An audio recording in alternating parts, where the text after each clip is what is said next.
Il était une époque où la ville de la Mecque, noyée dans l'obscurité du polythéisme, n'avait encore jamais vu la lumière de l'islam.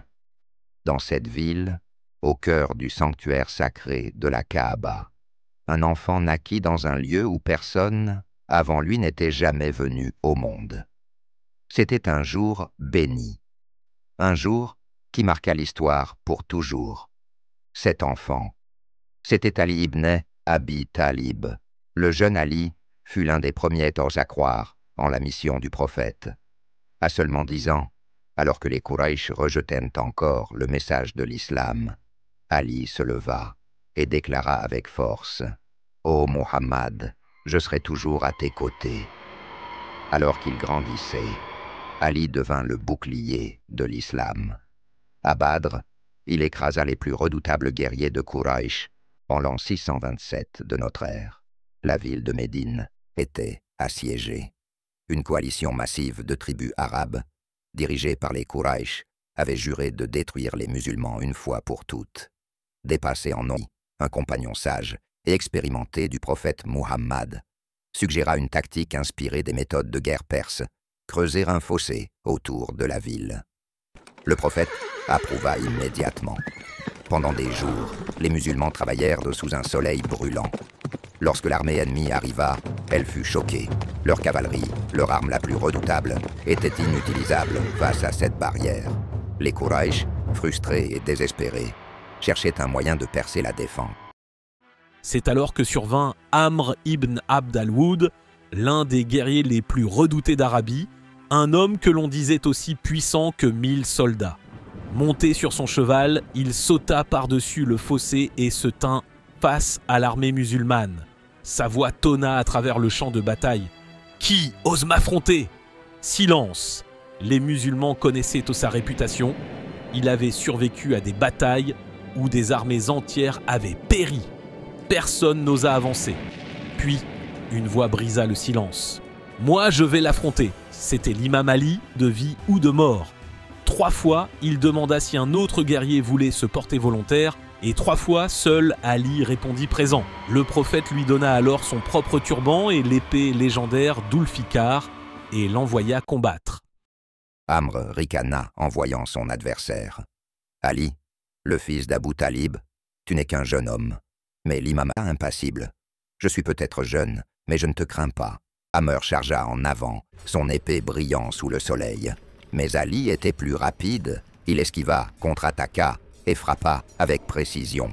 Le champ de bataille s'embrasa d'étincelles, alors que les lames s'entrechoquaient. La poussière tourbillonnait autour d'eux, et les armées en présence retenaient leur souffle.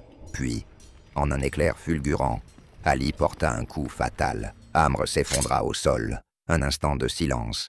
Puis, Allahu Akbar, les musulmans exultèrent. Les Quraysh étaient sous le choc. Leurs plus grands guerriers venaient d'être vaincus par Ali. Voyant leur champion mort, la panique s'empara des rangs ennemis. Peu après, une puissante tempête frappa le camp des Quraysh. Leur unité s'effondra, et ils n'eurent d'autre choix que de fuir. La bataille du fossé était terminée, et l'islam était sauvé. L'héritage de l'imam Ali. Le courage de l'imam Ali ce jour-là n'était pas qu'une démonstration de force, c'était une preuve de foi, de sacrifice et de dévouement envers la vérité. Sa victoire n'était pas seulement militaire, elle montrait que la véritable puissance ne réside pas dans les armes, mais dans la conviction. Ce jour-là, l'imam Ali est devenu le lion d'Allah. Depuis son enfance, l'imam Ali a été un défenseur courageux de son cousin, le prophète Muhammad. Quand les enfants de la Mecque lancèrent des pierres sur le prophète, c'est Ali, encore jeune, qui le protégeait, chassant chaque agresseur. Sa bravoure se manifesta dans chaque bataille pour l'islam, où il affronta et vainquit les plus grands guerriers et géants de l'époque.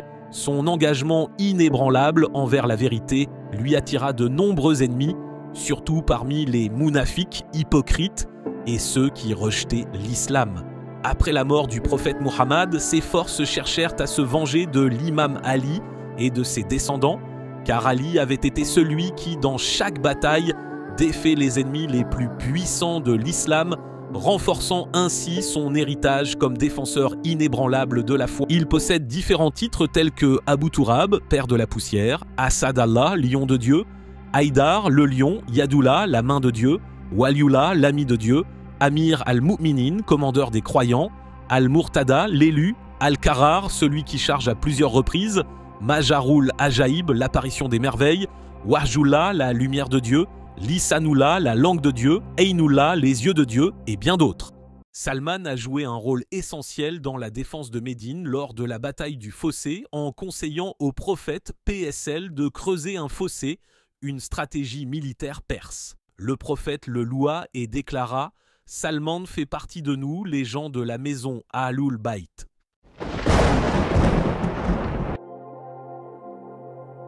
Salman fait partie de nous, la famille du prophète. Cette parole précieuse du prophète Muhammad, PSL, résonne à travers l'histoire, un témoignage du lien profond qu'il entretenait avec Salman al-Farsi. Un ami fidèle, un serviteur dévoué de la famille du prophète, un homme dont la quête de vérité n'a cessé de le guider à travers des épreuves incroyables. Au cœur de l'ancienne Perse, un garçon nommé Rouzba naquit dans une famille prestigieuse de prêtres zoroastriens. Élevé dans le luxe et le privilège, il vivait une vie de confort. Mais quelque chose au fond de lui se réveillait, un désir ardent de découvrir le véritable sens de l'existence. Cependant, la foi de sa famille ne satisfaisait pas son cœur agité. Rouzba cherchait des réponses et les murmures d'autres croyances atteignaient ses oreilles, l'appelant à une vérité plus élevée. Dans sa quête spirituelle, il se tourna d'abord vers le soleil, qu'il adorait avec dévotion.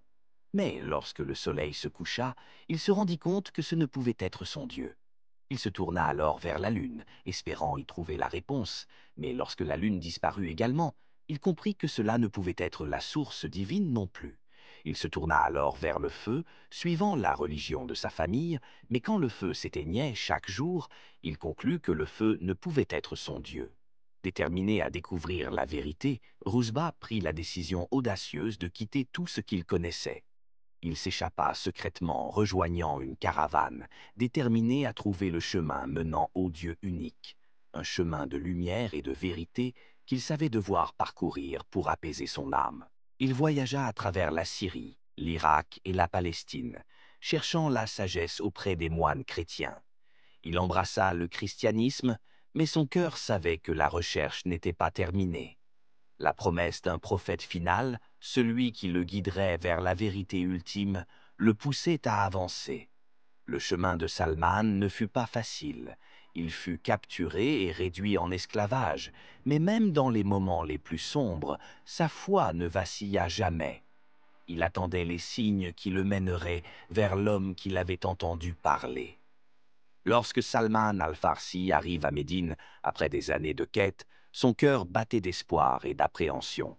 Il avait entendu parler d'un prophète annoncé dans les anciennes Écritures et voulait s'assurer qu'il était bien l'envoyé d'Allah. Il s'approcha discrètement du prophète Muhammad, PSL, et lui offrit de la nourriture en guise de charité. Le prophète refusa d'en manger, mais plus tard, lorsqu'il lui en offrit à titre de cadeau, il l'accepta et en mangea. C'était le premier signe que Salman recherchait. Ensuite, il observa attentivement le comportement du prophète, sa justice, sa bienveillance et son humilité. Mais un dernier détail devait lever tout doute. Un jour, alors que le prophète était entouré de ses compagnons, Salman s'approcha doucement et regarda son dos. Il y vit le sceau de la prophétie, une marque décrite dans les anciennes Écritures. Les larmes aux yeux, il tomba aux pieds du prophète et embrassa l'islam sans plus aucune hésitation.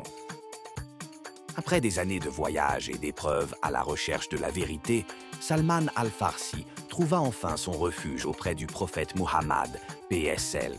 Accueilli comme un frère, il devint rapidement l'un de ses compagnons les plus proches. Mais au-delà de son amour pour le prophète, c'est auprès de l'imam Ali, AS, que Salman trouva une source intarissable de sagesse et de connaissances. Dans les années qui suivirent, Salman devint un disciple dévoué d'Imam Ali, AS. Chaque jour, il buvait aux sources de sa sagesse, apprenant les secrets du Coran, la véritable essence du Tawhid et les subtilités de la gouvernance islamique. Il comprit que l'islam ne se résumait pas seulement à des lois, mais qu'il était une lumière, une voie vers la perfection spirituelle. Sa proximité avec l'imam Ali, AIS, fut si profonde que ce dernier disait de lui « Salman est un océan de connaissances qui ne se tarit jamais.